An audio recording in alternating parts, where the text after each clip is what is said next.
We talked a little bit last time about working on Conan the Barbarian, the Destroyer, and Red Sonja. What was the atmosphere like, the difference between working on Conan the Barbarian and working on the 2 Richard Fleischer films? There was a big difference. John Milius is dynamic and very verbal, where Richard Fleischer was kind of quiet and more, much more a private person, where John was easier to talk to and also full of energy and stuff, where Richard Fleischer was kind of into himself, didn't talk much to people. Even though I have all the respect for Richard Fleischer, I mean, he did the right things in the 50s, with Ernst Borgnine and Kirk Douglas and Tony Curtis. But that was a difference between them. How was the atmosphere different as far as, you shot the first one in Spain and Italy, and the second one was what, Mexico? Yeah, the first Conan was in Spain, and the second Conan was in Mexico. And where was Red Sonja? Red Sonja was in Italy. Okay. I knew Italy was in there somewhere. Yeah, that was in Italy. That was one of Brigitte Nielsen's first roles, right? That was her first big job, yeah. Oh. Working for Dino De Laurentiis, yeah. What was that like working with her? No, she's a Dane like me, and I never met her before, but she's very outgoing, outspoken, very confident in herself, and knew exactly what she wanted.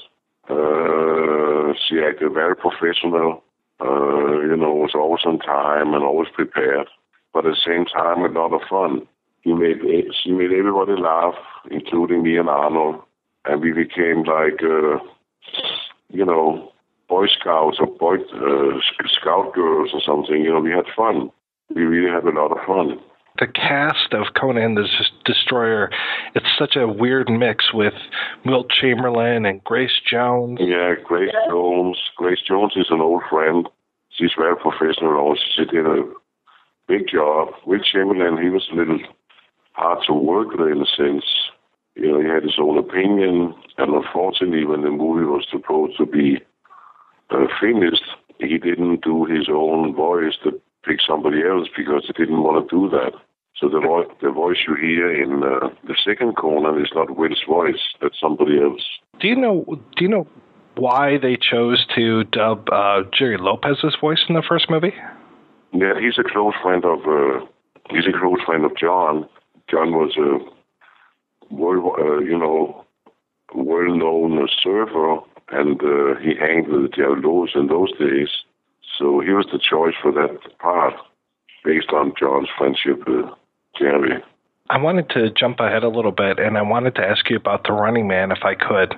Sure, go ahead. What was it like working with Richard Dawson? That was a pleasure. He was very on his job, and the job he had was not different from the job he used to have, on television. Very professional, always on, talking a lot, very active, fun to be around. To see him now acting out was fantastic. And we had a great relationship because of my part I played. He's a great guy, and that was a lot of fun to work with him. I love that you're menacing in that, but you have so many good comedic turns in that film. Thank you very much. No, it becomes natural, in my relationship with Arnold. Is kind of, I'm the big brother because I'm a little older.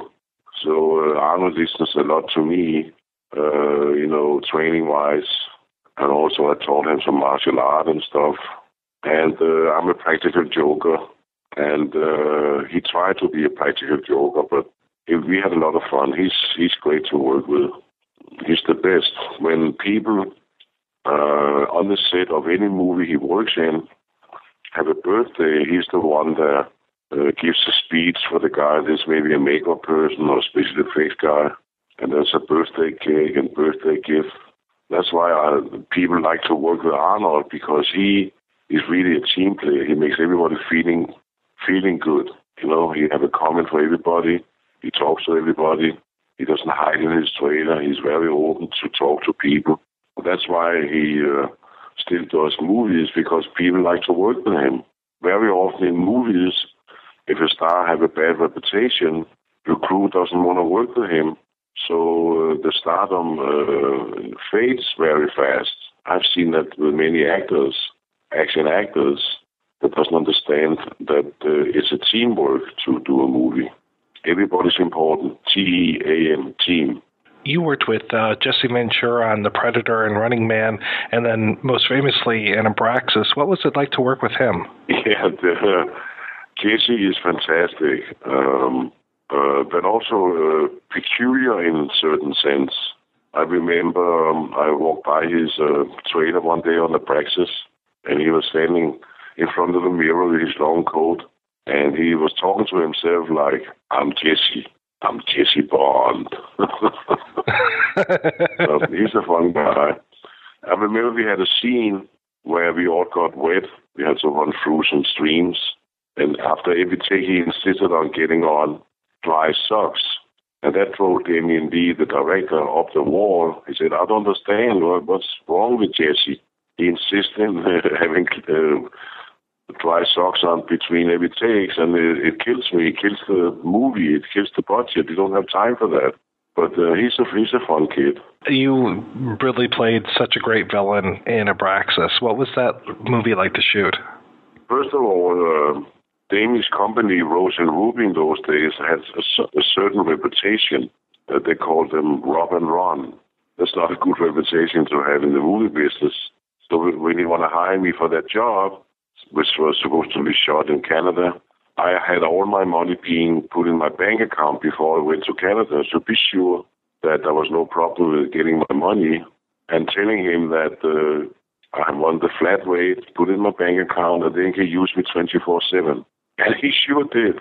I worked 16 hours a day in freezing snowstorm. I mean, it was so cold. I couldn't believe it. Even, when you serve water for yourself in your glass in your camper, the water froze to ice. It was so cold. So he got full value for his investment in me. I worked 16 hours a day. Oh. Where did you shoot that at? That was in Thornbury, north of Toronto, by the lake, the big lake.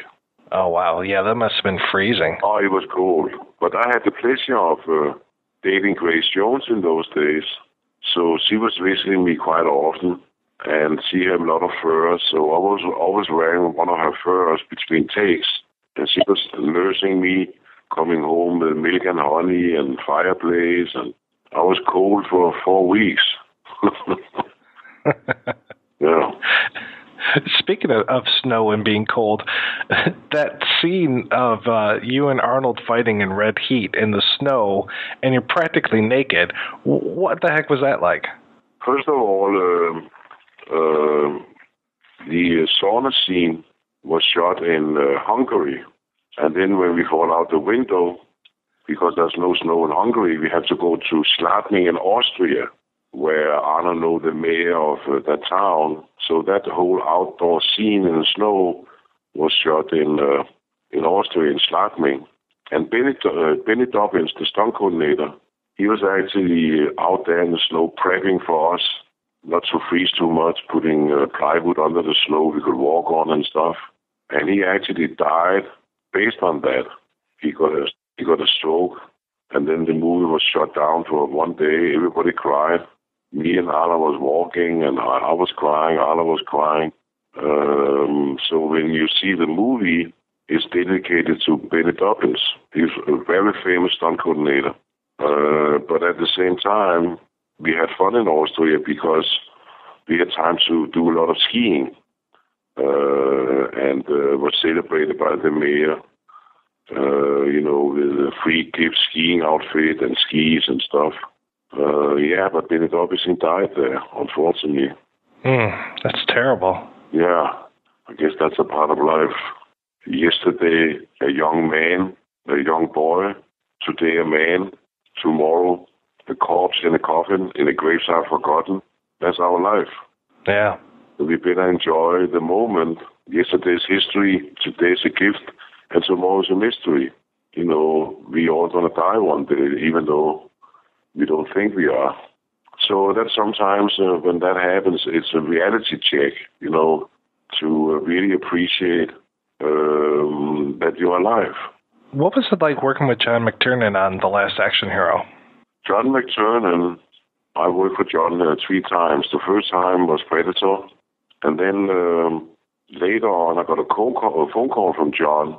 I was on my way to Mexico to work with Arnold on Total Recall, and John said, I want you to be the chief of the boat on the Hunt for Red October, working with Sean Connery. And I said, John, I can't. I have to go to Mexico working with Arnold. He said, I'm sure you guys can work it out. You could do 2 movies. So I said to Arnold, do you mind? I'll work on that movie in town in LA. And so he said, of course. So I actually worked on 2 jobs, and I flew back between Mexico City and Los Angeles 8 times to do both jobs. And John is funny. He is very dry. And when we had practical jokes going on, he always came 3-4 days later. Oh, by the way, that was funny. He's that kind of a guy. Very technical. Some of the shots in his movies, in Predator, there's some camera shots there you haven't seen anywhere else. Remember a scene where there's some blood dripping down from a tree, and the camera follows Arnold, ends up seeing this corpse hanging there in the tree. And there's another shot in the Hunt for Red October, where you're on a crane, put the camera inside the submarine. Fantastic movie maker, John, really is.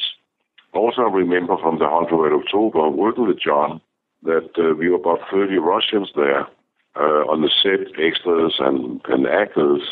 And one day we got a memo saying, tomorrow all the big brass from the Navy is coming here, so please behave, don't spit, don't curse, don't fart, don't smoke. So that challenged me. So I went to the wardrobe department, got a big broom and a big Viking helmet. And the next day, when all the big brasses was up there on the submarine, Sean Connery, John McTiernan, all the big Navy guys, admirals, and all kind of stuff, I burst into the room and said, excuse me, gentlemen, I'm asked to keep this place clean. And I started brooming the floor. And then I left, and I said to myself, oh, Lord, why did you do that? Now you're going to get fired, because nobody laughed. It was like, what's going on? So half an hour later, I was called up on the submarine, and they were all up there laughing and laughing. And I hang with those guys for all day long. I mean, we had so much fun. And from that day on, Sean Connery, he always wanted to call me to his trailer and talk and bitch about, the movie. And actually, when I met Sean Connery the first time, I walked up to him and said, Mr. Connery, my name is Sven. I'm from Denmark. I'm going to play chief of the boat in your submarine. And I just want to tell you, you and I have 2 things in common. I said, what is that, Sven? I said, yeah, we know the same woman and we like the same sport. And he said, who's the woman? I said, that's Grace Jones. Oh, Gracie. They knew each other. And what's the other thing? He said, yeah, I know you competed in 1950s for Mr. Universe. You placed 3rd. That actually started your career as an actor. He said, yes. So, John, to work with John was fantastic, because he's really a movie maker, and he knows how to use the camera, I think. Oh, yeah, definitely. That is, Hunt for Red October is definitely one of my favorite films. Yes, it's a manly movie, because there's no women in it, actually, which is seldom. So that alone made it a bit different kind of movie. Yeah, and just so many great actors and just so many wonderful scenes, Yeah, then also, I love those guys. I remember Curly there. He was one of the officers. And one day we made some fun on top of the submarine, and he put little mustache on. He looked like Hitler. I mean, it was amazing. Now, I didn't know much about him, but working with him, I did some research and figured out, he's really an actor. He was very much fun to work with. Sam Neill, oh, come on, that's a great, great, great actor. Oh, yeah. Great cat. James Earl Jones, I worked with James Earl Jones on the Conan the Barbarian, and now I worked with him again on the Hunt for Red October. Great cast. Yeah, so many great actors and such great dialogue. Just some of the exchanges between Sean Connery and Alec Baldwin, just amazing. Yeah, Alec Baldwin, come on, big cast. You've talked about being a practical joker and just even your Viking floor sweeper example. What are some of your favorite jokes that you've pulled?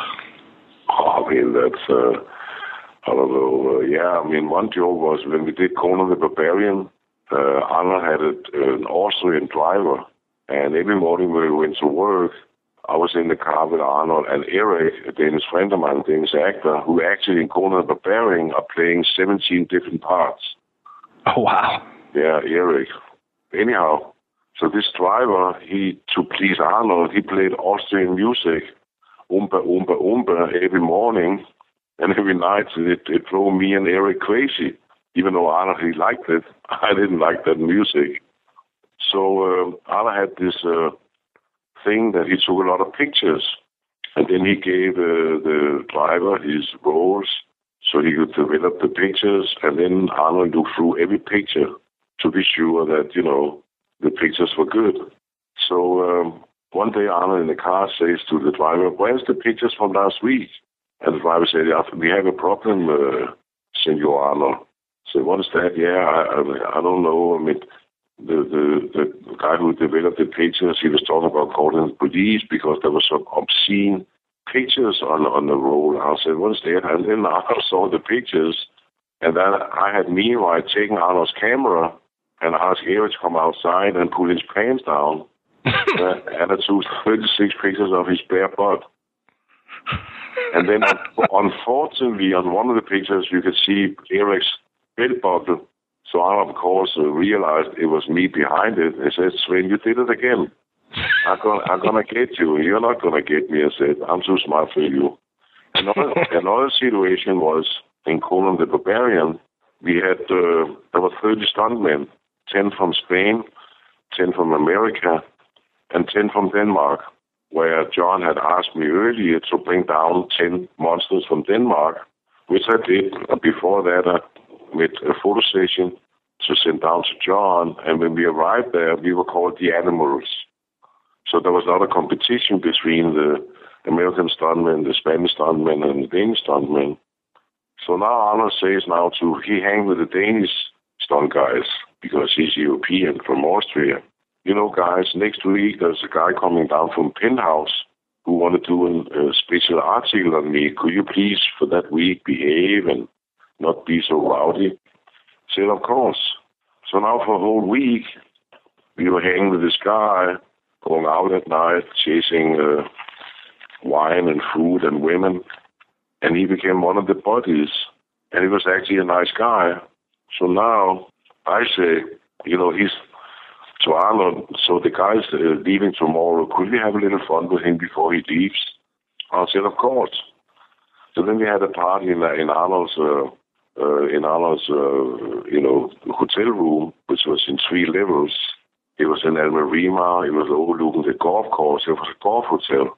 So there was not too many people there, only golfers, and particularly Japanese golfers. So now during the party, we're trying to get this guy drunk. But he drinks like a skunk. He doesn't get drunk. Who gets drunk? Arnold gets drunk. So now I had to guide him up to his bedroom, passing the bathroom where he pukes. I put him to bed, unloosen his boots and his belt, and have a bucket beside his bed and some water as well, and go back to the party. And the guy said, "How's Arnold?" "He's okay, he's okay." Then this guy, this journalist says, "Should we make some fun with Arnold?" Now he's like defenseless. So that's a good idea. So we go to his room, and now we try to carry the bed out of the room with Arnold on it. We want to bring it down to the lobby. But then, of course, Arnold falls out of the bed 3 times, never wakes up. And then some smart ass says, "What about taking the bed down there first?" And then Arnold, that ended up with, we cleaned the whole room in the lobby, 4 o'clock in the morning. We made his room there with the lamps, with the bed, with the carpet, whatever was in the room, the plants or whatever. In the middle of the lobby, this big hotel. Now Arnold was sleeping there, and we were hiding there in the lobby. And then the first golfers start coming out. They're 5 o'clock in the morning. They're all passing by this. And because it's in Spain, they all thought it was some kind of a happening, some art stuff. And we had a lot of fun. Then, of course, Arnold woke up, stretching himself and farting and realized he was in the lobby in his bed and everyone was watching. So he was screaming, Sven! Sven! He knew I was behind him. Because, it's a bunch of boys being in Spain, 30 guys on horseback every day, fighting each other, out there, chasing at night and stuff. So there was a lot of that kind of stuff. I also remember the competition amongst us, because the guys from Denmark, we were not really stuntmen in a sense. We were just, weightlifters, track and field athletes, powerlifters, bodybuilders. So there was a lot of competition. And one day in Segovia, we were waiting for snow. So before lunch, everybody was practicing with their swords and their spears and axes. And then there was an old oak tree, where everybody was trying to aim their weapons and throwing their knives and whatever. So after lunch, and in Spain, they serve wines for lunch, red wine and white wine. There's 3 meals. Waiters are in white coats with gloves on. There's a printed menu. After lunch, there is fruit and cheese. So lunch was always 3-4 hours. And in the afternoon, we were all tipsy because of the wine. So after lunch, I had watching them the whole morning, trying to use their weapons, like, throwing their stuff against that tree. My big mouth said, listen, guys, let me now show you how a Viking are using his axe. So all along, while I've been watching them, I kind of measured in my mind the distance, and I have this 2-handed axe. So I took this 2-handed axe, and now, like in a movie in slow motion, I threw the axe, and I went through the air, turning 5-6 times, and ended up with the blade stuck to the tree, so the ground was shaking. I was shocked myself. I could do it. And they were all like, what? Do that again, Sven. I said, shit, that's it, one time. I was so lucky. But from that day on, the whole atmosphere amongst the stunt guys changed, because we were kind of the outsiders that came in. But now there was respect. There was another scene where we were all on horseback on a hillside. In snow, the horse is sliding, they can't stand still. My poor horse was always looking at me in the morning before I jumped on the horse, like, don't do that, because I was heavy. I was 340 pounds, and my outfit was 100 pounds. So the poor horse was scared shitless of me being on his back. So my horse, of course, couldn't stand still and keep pushing some of the Spanish stuntmen's horses. And one of them got so upset. So he swung his sword to hit me, and I, of course, blocked it as a martial art guy, and I punched him in his face, ending up with 30 horses, was now falling down the hillside and with big chaos, so there was a lot of stuff like that. But it gained respect by, for example, they had hired a Spanish stuntman to be Arnold's stunt double. But one of my friends, Hans-Jørgen Jacobsen, who was the European champion in boxing, he was a weightlifter, he was a rower, martial art guy. He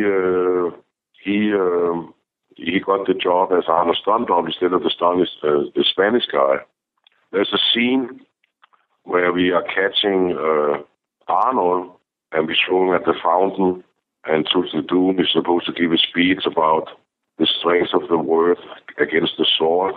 So that whole scene, we had the Spanish stunt double, and me and Eric really molested him, so he gave up. And now Hans could step in, and from that day on, he became Arnold's stunt double, and they fired the other guy. He was kind of wimpy. He didn't go for it, you know what I mean? I read that Andre the Giant was in Conan the Destroyer. Is that true? He became a friend of us, of the set. He came on the set very often.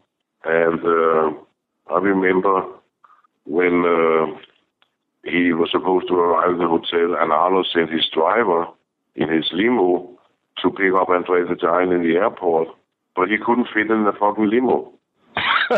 No, they had to bring a truck. So now at night, when we went out, all the big guys, Chamberlain, Andre the Giant, people were like in awe. But then we all got close to Andre, and he normally drank during the day or during at night 7-8 bottles of wine, and he was very shy. He stuttered a lot, but after alcohol, he could talk. And he was talking about, how sad it was to be what he was, because everybody talked to him about his size. Never talked to him about some private stuff. But we became a family, so he really felt confident in our, to being with us, because we were listening to him. And you know how it is. Yeah. He was really a gentle giant. It seems like he probably would have been fun to be around. Yeah, he had a lot of stories to tell. But what a big guy. I have a picture where, even though I was 340 pounds, he holds me in his arms like I'm a baby. I'm laying there like a little baby, looking like a mini-put person compared to his enormous size. Wow. Yeah. You talked a little bit about John McTiernan earlier. I was curious, what was it like being on The 13th Warrior? I really like that film as well. No, what happened there was that John had told me earlier that he was doing a Viking picture, and he would call me. I never got the call. So one day I'm out shopping in the pet food store for my doggies, and who's there? John with his kids and his wife and the nanny. So of course I attack him. Say, hey John, I was supposed to be in your movie. What happened? I say, oh shit, why don't you come to my office tomorrow? Let's talk about it. So I was hired, but there was no really part for me. I was just hired based on him being friendly and keep his promise. So I got a minor job as a king up there. I was on the screen maybe 10 minutes, I can recall. But that was in Vancouver, Canada. And as usual, John is great to work for. But he had fights on a daily basis with Michael Crichton, who wrote the book, Eaters of the Dead was the book called. And that became The 13th Warrior. And it was a little book, actually, one of his first books. But he was also a producer. So the final cut of the picture was Michael Crichton's choice, based on his contract. So based on their fighting every day, they were almost like enemies. The final cut of the movie actually destroyed the movie, based on Michael Crichton want to have revenge over John. John is very, very demanding.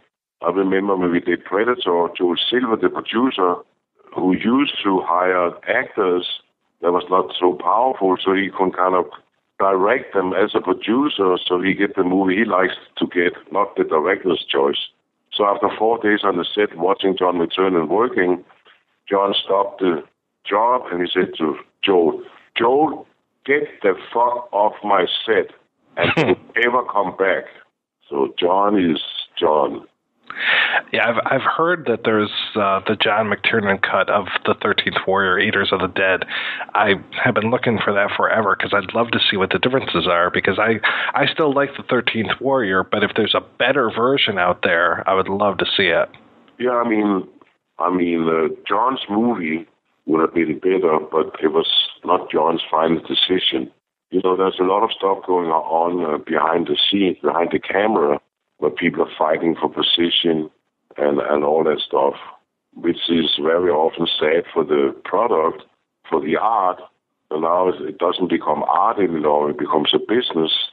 So very often that happens to movies where people are fighting. But working with Omar Sharif was fantastic.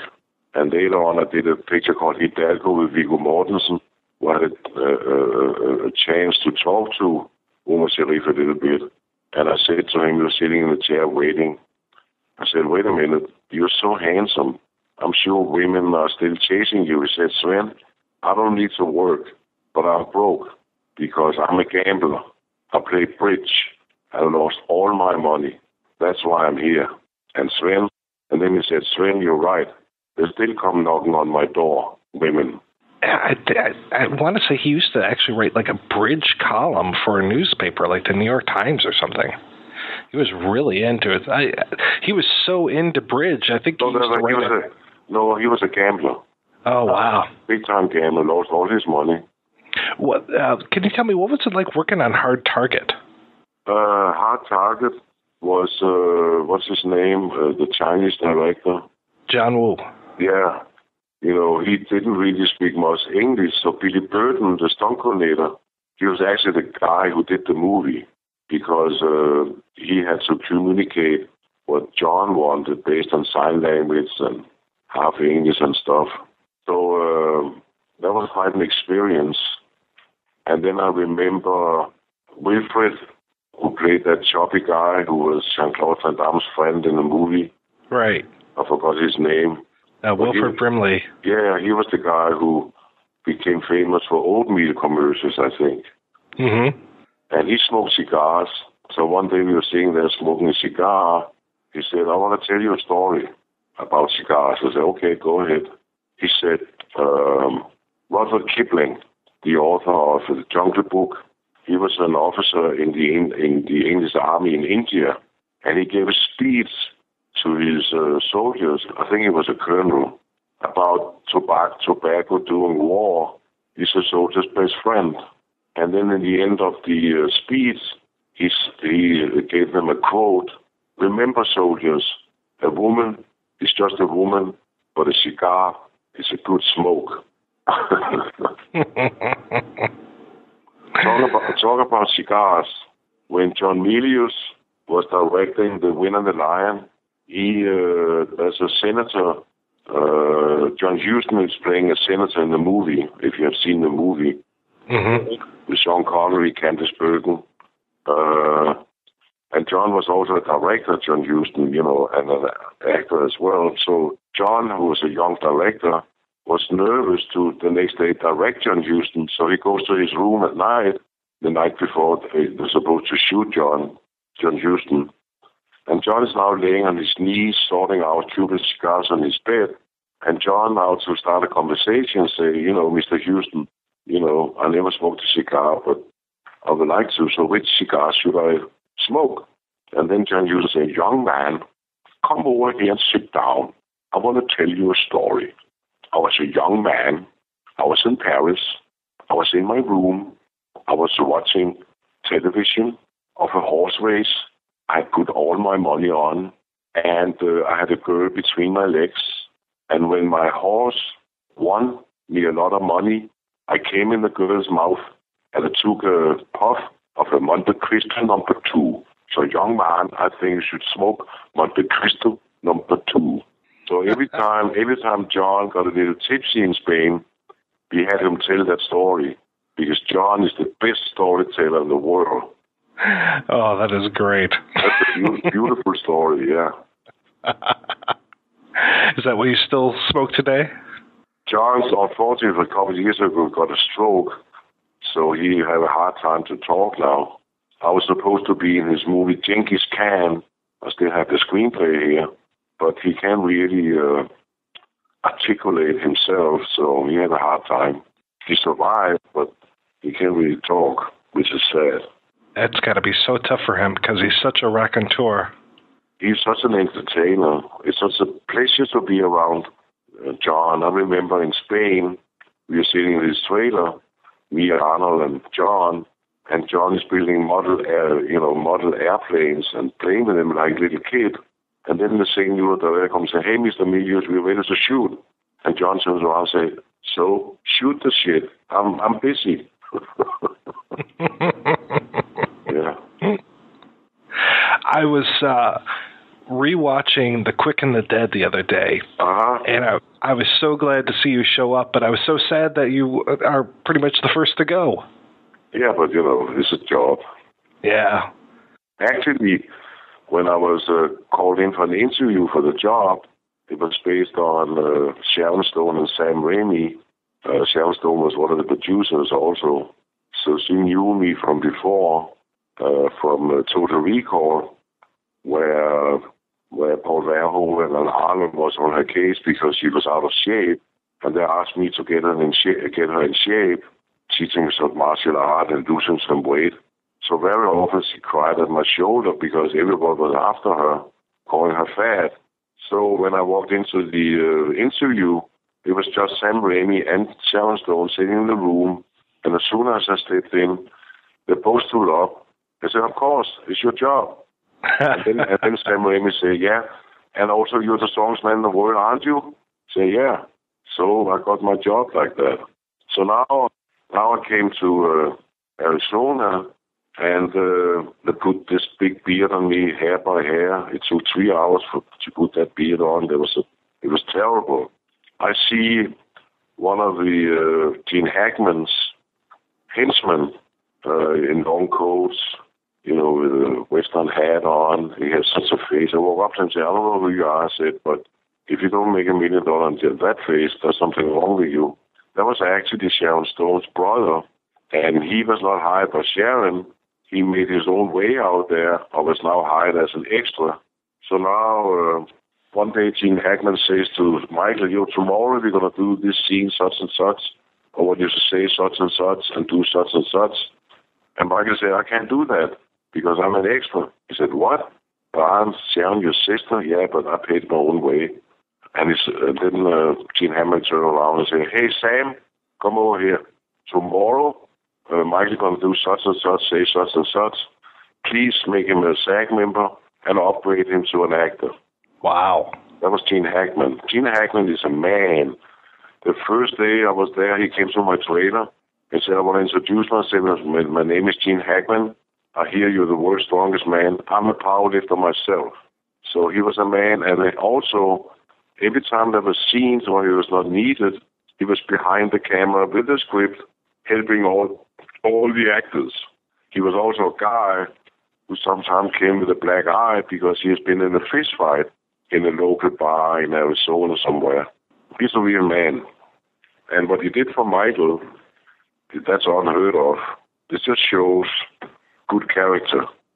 That's another film where just so many tremendous actors in there. Oh, yeah. Yeah, but DiCaprio, Kurt Russell, Lance Henriksen, you name it. Yeah, Lance with that mustache and the outfits. But all these tricks he could do with the cards and the gun, and I mean, he really prepped himself for that part. Lance, he's a great, great, great actor. Yeah, you've worked so much with Arnold, but then looking at your resume, you've worked with, some of the other heavyweights when it comes to action films like Van Damme and Seagal. What are those guys like to work with? Yeah, Steven Seagal, he's a cup of tea. He's something else. I was in New York with Grace Jones. We were waiting to take the MGM Grand Air back to Los Angeles. In the airport, she now sees Steven Seagal and Kelly LeBrock and Mike Ovitz, who was in those days one of the top guys in town, and he was the guy who invented Steven Seagal. So now she drags me over there to meet them and say hi.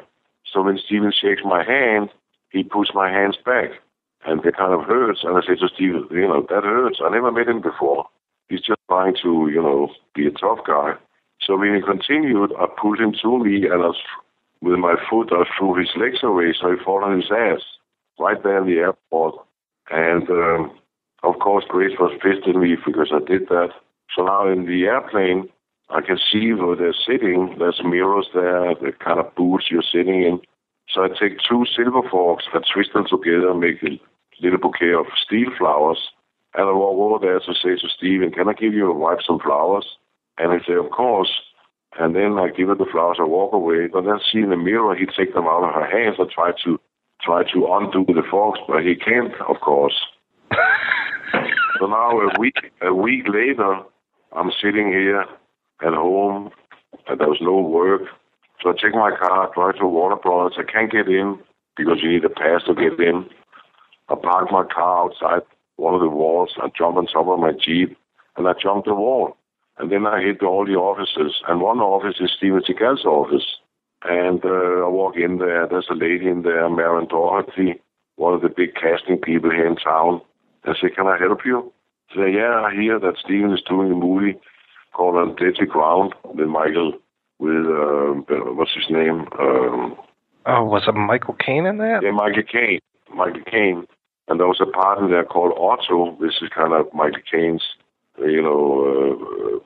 tough guy, whatever. And she said, you can't come here. Your agent has to send you. She said, I don't have an agent. I met Steven last week and said, so I'm sure that I can work in the movie. It's perfect for me. Yeah, but you can't do that. So she kind of leaves, and Steven comes out and says, hey, Sven, what are you doing here? She said, I'm looking for a job. But I think I pissed off your casting director because she doesn't like me. So I don't know. I mean, I said, I'm the one to make those decisions. She said, I'm the producer, I'm the director, and I'm also the star in the movie, so I make those decisions. So I said, so when do I work? He said, you have any material? I said, yeah. He said, I didn't know you were an actor. No, I'm not an actor. I'm a stuntman. I can say out the proper way, and then some people call me an actor. So give me your stuff. Let's see. Monday morning, I get a phone call, and now I'm working in Alaska Valdez for 3 months with Michael Caine. So now I'm supposed to have a big fight in the movie with Steven Seagal, where early in the movie I had molested an old man with a piece of ivory. So now in the fight, he's supposed to use that as some kind of a redemption from the old guy. So he calls me on the set one day and says to me in front of all my stunt colleagues during the break, okay, Sven, we have a fight coming up in a couple of days, and I hear you're a martial art guy also, so please kick me. So I don't want to kick you. Come on. No, kick me. I want to see your skills. And then I knew that there was some kind of a payback situation, right? Uh-huh. They only kick half ass. And of course he grabs my foot and drags me on my ass. Everyone is laughing. I'm embarrassed. He says, stay here. I come back. He walks in to finish some scenes. And I'm so embarrassed. All my colleagues are laughing. So he comes out again an hour later and says, okay, Sven, this time kick me. And I did. and he went down full blast, peeing his pants. He was out. I hit him right in the solar plexus on the front kick. Say, oh no, why did I do that? So now during the fight, which went well, he with purpose are using that piece hitting on my neck without just pretending, but full blast. So I'm out. I go down, I'm out. 5-6 seconds. I come up again and try to finish the fight, but we have rehearsed. So now we are moving from Valdez, Alaska to Seattle, Washington. So there's a whole week I'm alone up there in Washington, having a little vacation, inviting my girlfriend, and we're exploring the, bear watching and river rafting and stuff. So now the day before I'm supposed to work, I go on the set to be prepped for the next day. Yeah, there's some horseback riding and stuff. So one of the producers sees me and say, hey, Sven, what are you doing here? I say, I'm working some more. No, you're not. Because in the dailies, you're actually dead based on the way he hit you. So he got his revenge in the end. So I was cut off of 1 more month of work. He is a strange dude. I remember there's a scene where Michael Caine says to me, can you believe, what do you think about my hair color? I said, it looks fine. Can you believe, Steven, he changed my hair color 7 times because he was happy. Wow. So now there's a scene, and the guy say, okay, next. Then the DP, the director of photography, says, Mr. Seagal, I think we need a shot from over here. Listen, I said next. I'm the director, I'm the producer, I'm the main actor. Next. Meaning that 250 crew members are now seeing how he treats one of his departments, and all those 250 people, they talk. So when Steven Seagal's name is brought up in the future, the chance for him to do movies are 0. And sure enough, after that movie, which was a great movie, I think, On Deadly Ground, his career kind of went the other way. Right. One of the movies that I love you the most in is Mallrats, which is always a surprise when you show up in there. When you showed up the first time I watched it, it was like, what is Sven doing in here? It just seems so unlikely, but you are just terrific in that.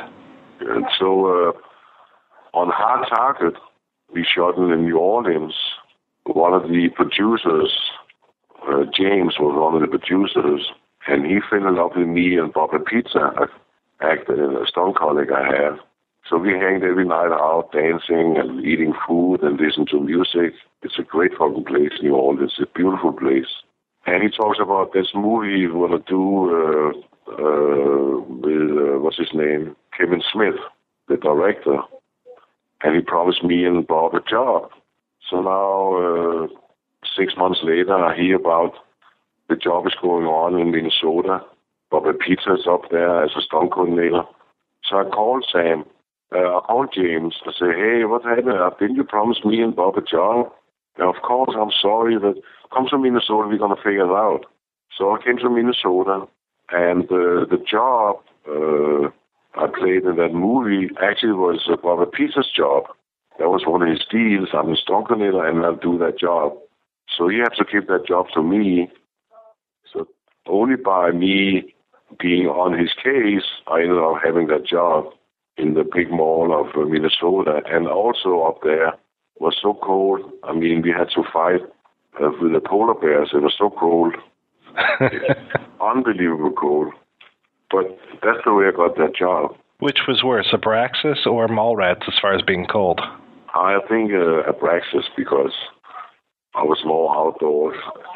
In Mallrats, we all indoors more or less. So yeah, you were very just a very pleasant surprise in that film. It was really nice to see you in that. Yeah, it's funny because I just recently did in the Hollywood show here in Los Angeles, where there's 96 actors that sign pictures for fans and stuff. Mm-hmm. And I was surprised about the fan follows there is on Mallrats. Mallrats was just a job for me, so I was blown away about the interest for that particular movie. It's become a cult movie, so I got more recognized. I'm more recognized by that movie than anything else. Mallrats. It's amazing. It's amazing. What are you working on these days? You know, I'm trying to get into that Conan stuff, which is a tough road. But I have some jobs coming up here. I'm still active. I got recently married again with a young wife, and she's a film producer and casting director. So there's some jobs coming that way. Because I actually retired when I was 55. I came over to the United States when I was 40, based on I was done in Denmark. I have done so much stuff there. I created 3 sports federations, the Danish Powerlifting Federation, the Danish Bodybuilding Federation, and the Danish Martial Art Federation. And I became champion in all 3 of them. I was married to a famous singer. So on my 40th birthday, we wanted to move to a place where the sun was shining and we would have privacy, because at home we were kind of public figures, but there was no privacy. So I told that story before. So when I came here, the only person I knew here, not that I want to be in the movie business, that was just based on reaching out to the only person I knew in town, which was Arnold. And he was shooting Commando in Grizzly Park for George Silver. And he said, come and visit. So I went up there.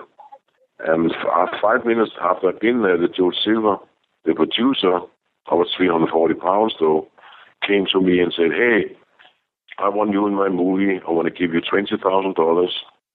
Just run around with a gun and stuff. Can you do that? I said, sure. Then they said, yeah, then you have to be a member of Screen Actors Guild. They need a social security number. So I went to Screen Actors Guild. I could prove that I had done 3 American pictures in Spain, in Mexico and Italy, the Conan pictures. And then they needed a social security number, so I gave them my Danish social security number. And now I was a member of SAG, and I was working in the movie business. That was not the point of coming here. it was based on being in the nice weather and being on the beach, just relaxed, not working. Just so, and now I start working like that. A lot of other people heard about me and stuff, and then job came my way.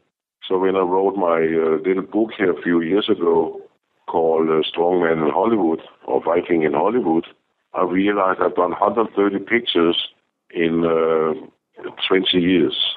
Wow. Amazing. And I never felt I worked. It's all, until today, 30 years later, coming here, I never felt I work. It's been one big vacation. Oh, that's terrific. So I'm in that direction very fortunate. I always did early on in my life stuff I did by myself. I was not hired by anybody. So I'm very fortunate. Yeah, it sounds like you're doing what you want to do and doing what you love. I'm very fortunate there. Very fortunate. That's wonderful. I really appreciate your time, though. This has been wonderful talking to you again. Anytime, boss. I have stories to tell, so come back anytime you like.